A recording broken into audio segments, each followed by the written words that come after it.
Moving on, we have invited talks from Professor K.C. Sivakumar and Professor Devajit Kalida. K.C. Sivakumar is a professor from Indian Institute of Technology, Madras. He is going to talk on the topic Caramedian matrices and range monotonicity. He is also one of the admirers of Professor C.R. Rao. We are happy to have you here, sir. Another speaker, Devajit Kalida, is an assistant professor at Tezpur University, Assam. He will deliver a talk on inverses of unicyclic three-colored digraph with beautic perfect matching. We have with us Professor Arvind K. Lal, Indian Institute of Technology, Kanpur. Sir, I request you to chair this session. Over to you, sir.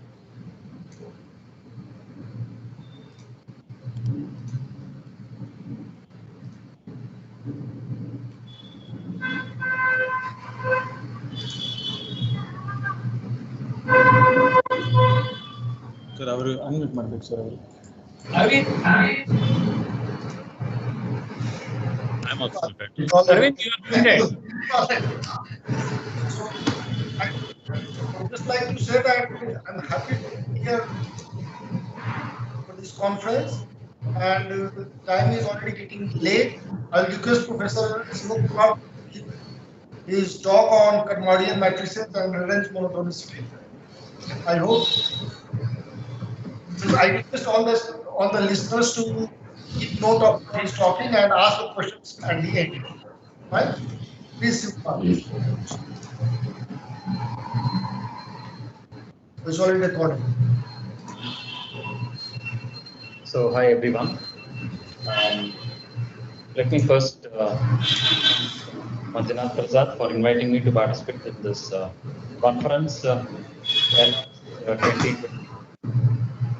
This is celebrating the birth centenary of Professor C.R. Rao. Make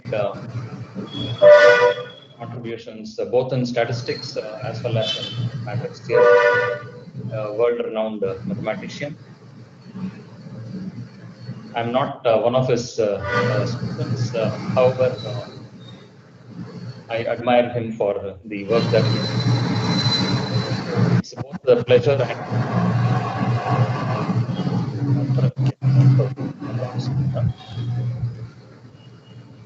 there is also a mention that I would like to make. This topic concerns the group generalized inverse. Generalized inverses have been applied in many statistical problems in Professor C.R. Rao's work, which many of us are aware of. All right, so let me go to my presentation. The title of my talk is Karmadian matrices and range monotonicity. And this work is a joint work with my PhD student Sushmita and a PhD student from Washington State University, Wendler. This concerns a new class of matrices which are defined in terms of cone complementarity problems. We have proposed this new class of matrices. One of the objectives is to study the relationship of Karmadian matrices with positivity notions in linear algebra. So let's first begin the basic concept of what a linear complementarity problem is. Given a matrix A and a vector Q, the linear complementarity problem is to find if there is a non-negative vector x such that Ax plus Q is also non-negative, and that the vector, the dot product x with Ax plus Q must be 0. So the first two are inequalities, non-negativity requirements, whereas the last constraint, x transpose Ax plus Q equal to 0, is the complementarity condition. It's a complementarity condition because if a coordinate of x is positive, let's say xi is positive, then the corresponding coordinate of Ax plus Q must be 0. And conversely, if a coordinate of Ax plus Q is positive, then the corresponding coordinate of x must be 0. The problem is to find if there is a vector x that satisfies these requirements, or to show that such a vector does not exist. Now LCP, a linear complementarity problem, these have been studied very well in the literature. There are lots of matrix classes that have been defined with regard to existence of solutions, uniqueness of solutions corresponding to the linear complementarity problem. Cottle has written a very recent survey on several of these matrix classes. One of the rather widely studied classes, class of matrices is the class of Q matrices. So what is a Q matrix? It is just existence of a solution for LCP A comma Q for every Q. So you are given A for every Q. The problem is to determine if there exists X non-negative such that AX plus Q is non-negative and X transpose AX plus Q equal to 0. A matrix is called a Q matrix if it has a solution for all Q. There are many examples of Q matrices, many classes of Q matrices. Let's give one example here. Look at the matrix, all of whose entries are 1. It is the rank 1 matrix E transpose, where E is the vector, each of whose entries equals 1. Then this is a Q matrix. How does one show that this is a Q matrix? There are several methods of showing if a matrix is a Q matrix. One of the results that is rather frequently used is due to Karamardian, and this is called Karamardian theorem in the literature. So what does Karamardian theorem state? It states that if the homogeneous problem LCP A comma 0 as well as the problem LCP A comma D for some D positive both have a unique solution. These problems, if they have a unique solution, the unique solution has to be 0, because for a non-negative vector Q, 0 is always a solution. What is demanded here is that 0 is the only solution.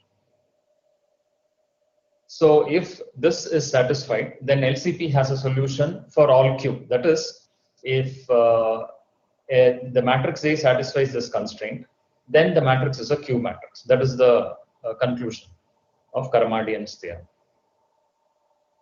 Now, one of the questions that one could ask is driven by curiosity as to whether there is a Q matrix which does not satisfy Karamardian theorem. Okay. Now, I have been thinking about this problem, and we have been able to find an example of such a matrix. A matrix is a Q matrix, but it doesn't satisfy the conditions of Karamardian theorem. Okay, now using Karamardian theorem, you can show that the previous example, the matrix, square matrix, all of whose entries equals 1, is a Q matrix. All that one has to do is to look at the homogeneous problem, that is LCP A comma 0, show that it has 0 as the only solution, and show that LCP A comma E is the all entries 1 vector that also has 0 as the only solution. So one can verify that the previous example is indeed a Q matrix by applying Karamardian theorem. We were asking, driven by again curiosity, as to whether one could define a class of matrices that satisfy just the Karamardian theorem. All right. Okay. In that context, what we need is not just a linear complementarity problem. We need the notion of a cone complementarity problem, which I would like to recall next. So, what is a cone complementarity problem? You take a cone K in Rn plus. Take a subset of K in Rn plus, satisfies certain requirements so that it becomes a cone. Given a Q in Rn, we will now use 3 objects, A, K, and Q. Previously, we denoted A and Q. Now we'll denote, previously we denoted A and Q for the LCP, A comma Q. Now we'll have 3 objects here, A, K, and Q. Then we define a complementarity problem. We still call it a linear complementarity problem. It's a cone complementarity problem defined by the linear operator A. So what is the problem? The problem is to determine if there exists X such that X belongs to K, AX plus Q belongs to K star. K star is a dual cone, and the extra condition is a complementarity condition, which is X transpose AX plus Q equals 0. Now, this is a cone complementarity problem, and as I mentioned, K star is the dual cone here. So it is a set of all vectors which take only non-negative values set of all functionals which take only non-negative values on K. That's the dual cone. So using this cone complementarity problem and motivated by Karamadian theorem, we are now defining a new class of matrices, which we naturally call as the Karamadian matrix. So this is a definition of the Karamadian matrix. Now, in order to remove redundancies, we need to assume that K is not trivial. We are giving a special a choice for K, which is Rn plus intersection range of A. A range of A is a range space of A, the column space of A. And we are choosing K as Rn plus intersection range of A, and we want this to be non-trivial. Now, there is always the zero vector in this. We are asking for at least one non-zero vector to be in K, so that there are infinitely many non-zero vectors in K. So this is the first condition for a matrix to be Karamadian, that Rn plus intersection range of A is not trivial.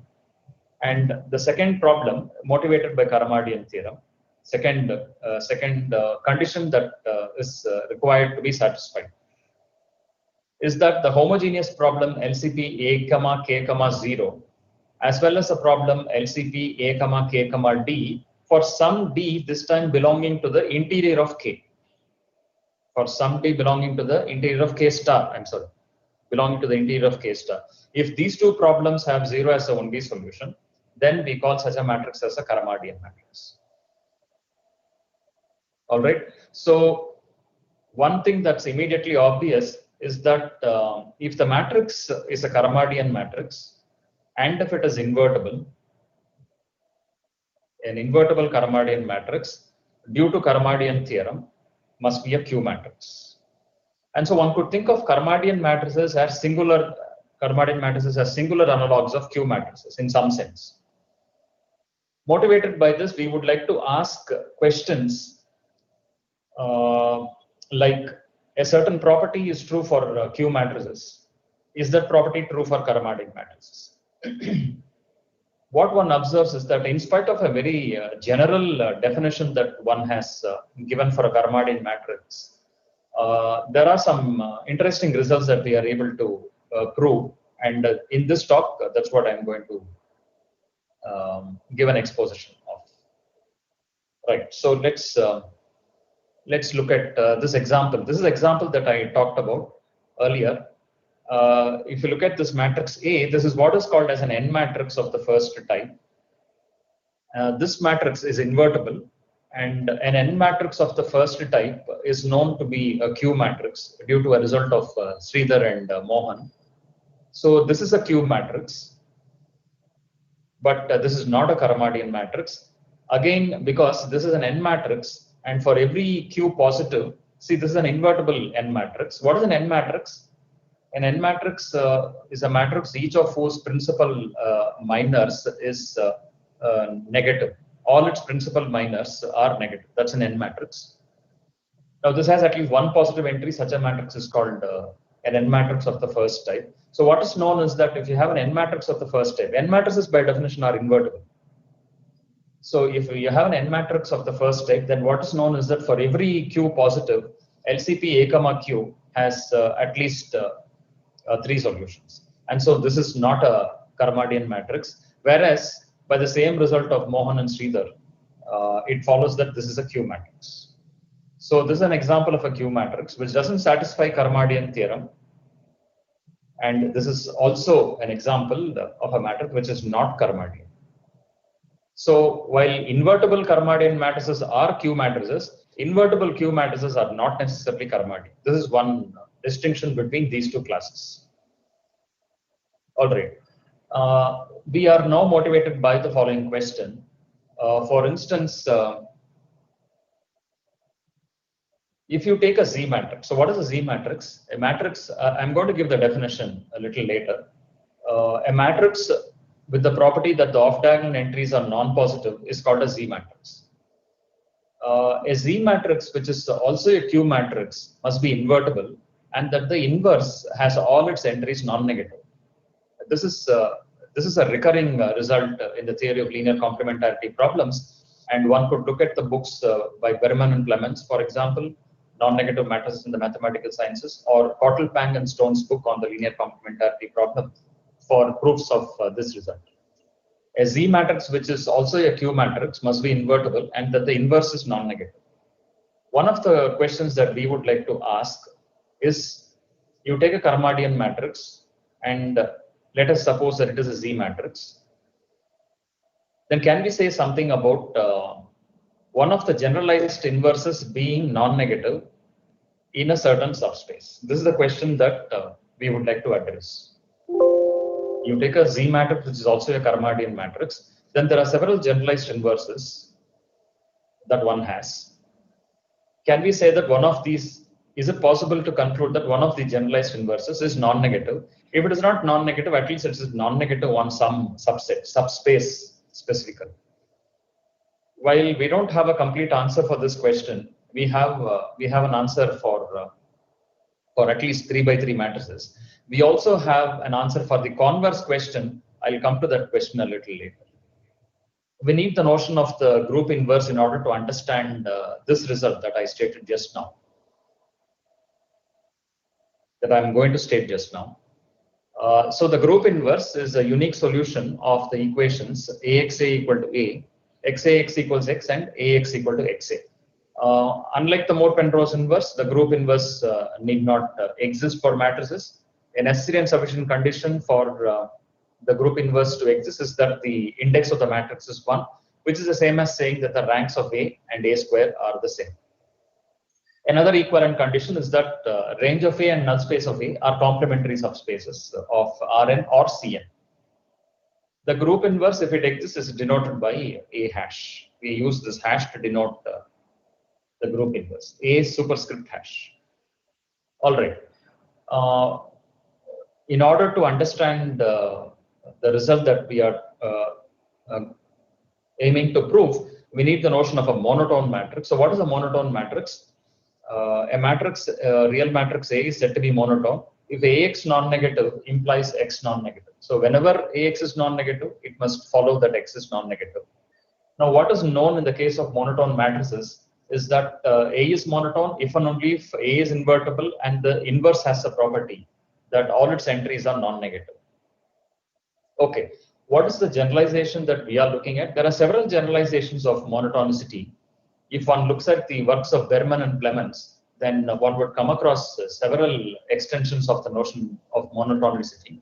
One of the extensions that's relevant in the present context is that of range monotonicity. Let me recall that definition. So A is said to be range monotone if AX is non-negative and X belongs to the range space, then X is non-negative. So what is immediately clear is that if A is invertible, then range monotonicity is the same as monotonicity. But one could think of range monotonicity as a singular version of monotonicity. Just like how you have a characterization for monotonicity in terms of the inverse existing and the inverse being non-negative, we have the following characterization for range monotonicity. So A is range monotone if and only if the group inverse exists. This is a nice result. A hash exists, and A hash is non-negative on the range space of A. What is the meaning? You have a non-negative vector which also belongs to the range of A, then the action of A hash on that vector must be non-negative. So A hash is non-negative on the range of A is a necessary and sufficient condition for A to be range monotone. Okay. As I mentioned, the Z matrix definition, and that Z matrix is a Q matrix if and only if A is monotone. A Z matrix is a Q matrix if and only if A is monotone. Okay. What we are able to show is the following result. You take a range monotone matrix, which is also a Z matrix. A Z matrix which is range monotone. That is, you must compare this with a Z matrix which is monotone. A Z matrix which is monotone is a Q matrix. Is there an analog? In order to understand this analog, you must understand that a Z matrix which is monotone is a Q matrix. If A is a Q matrix, then A inverse is also a Q matrix. Okay, so look at this result. Let A be a range monotone matrix with K to be non-trivial. So we need to make this assumption because there are Z matrices which are range monotone for which K can turn out to be trivial. And so assume that K is not trivial. So what is K? K is range of A intersection Rn plus. By the way, K non-trivial also means that there exists a vector X such that Ax is non-negative. Okay, let's move on. So if you have a Z matrix which is range monotone for which K is non-trivial, then A hash is Karmadian. You must compare this with the result that I stated just now. A Z matrix which is a Q matrix is of course monotone, but if A is a Q matrix, then A inverse is also a Q matrix. So one should look at A hash as being Karmadian. This result as an analog of the result that I stated just now. We can say something more about the matrix A itself. That's you need to make two further assumptions, which is stated next. You assume that the matrix symmetric and the range monotone Z matrix. Of course, K is not trivial. Then K is not trivial. In fact, we are making a little stronger assumption, which is that A, the action of A on interior Rn plus, intersection Rn plus is not empty. That means there exists a vector X positive such that Ax is non-negative. There exists a vector X positive such that Ax is non-negative. This Ax could be 0. That is the second assumption. A of interior Rn plus intersection Rn plus is not empty. So if A is symmetric, range monotone and satisfies this condition, then both A as well as A hash are Karmadian. Okay. Then the general question, if a Z matrix is Karmadian, then is it range monotone? The answer is no. And here is an example. Take a symmetric tridiagonal Z matrix. It takes a little effort to show that this is a Karmadian matrix. One needs to carefully choose the vector D. This is a Karmadian matrix, but it's an easy exercise to show that this is not range monotone. So the general question of a Z matrix being Karmadian, whether it is range monotone, is answered negatively by this example. However, what we are able to show is that if you have a 3x3 upper triangular Z matrix with the non-negative diagonal entries, if such a matrix is Karmadian, then it must be range monotone. We are able to show this result by elimination. So again, look at this. 3x3 upper triangular Z matrices with non-negative diagonal entries. If it turns out to be Karmadian, then it must be range monotone. We are hoping that this result is true for general n by n matrices as well. We believe that this is true. This is a work that's ongoing, but we have collected some of the results and have communicated to a journal for publication. So the general question remains: what class of Karmadian matrices, which are also Z, have the property that the matrices are range monotone? In the class of Z matrices, what are those Karmadian matrices that are range monotone? If it is Karmadian, then it must be range monotone. So this is the question, general question that remains, where I would like to stop my talk. This is the paper that we have communicated. Karmadian matrices, a generalization of Q matrices. And these are some of the references. Berman-Clemens' book on non-negative matrices, Cottle-Pangstone linear complementarity problem. And this is the reference of Karmadian where he proves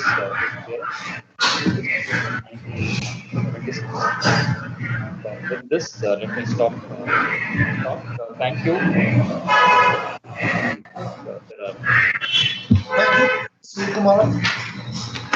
Finishing the talk exactly on time, or maybe before time, a minute. All right. Are there any people who would like to ask questions from him? All right. If not, then I would like to ask a question from Professor Shiv Kumar. Since you're talking about Z matrices, and you're also expecting that the diagonal entries of the matrix has to be positive or say non-negative. Yeah. Some sort of Laplacian graph directed. Laplacian matrix of the directed graph. Can something come from there? Laplacian matrices. Directed graphs. Or, Because you are yeah, saying the upper triangular matrix gives Yeah. you something once you take the diagonals to be positive. Yeah. See, Laplacian matrices are singular irreducible M matrices. Yeah. No positive, semi-definite, and all that. But in general, the answer is no. No, but you are looking at the directed. I'm talking about the directed graph, not the undirected. So if I look at the directed graph and remove, say, one row or one column, then the matrix that I get is still a Z matrix and it is invertible. Yeah. And then can I proceed and then maybe do some things there? Have you thought about that part? I believe the answer in general is no. But Oh, yeah. So if there are no more questions, or Professor Sivakumar, would you like to say something? No, I mean, I would like to thank you again, Arvind, as well Thanks a lot. as Manjunath Prasad. Yeah. And Manjunath also, let's thank Manjunath also. Yeah, it's a Thank great you. work. Yeah, great conference. So much work, and he keeps doing it every year, right? Almost. Yeah. He is a great person. A remarkable energy. And then so difficult to organize in this IIT system, but he is an expert. Too good. Yeah. Thanks a lot, Manjunath. Thank you, Shiva.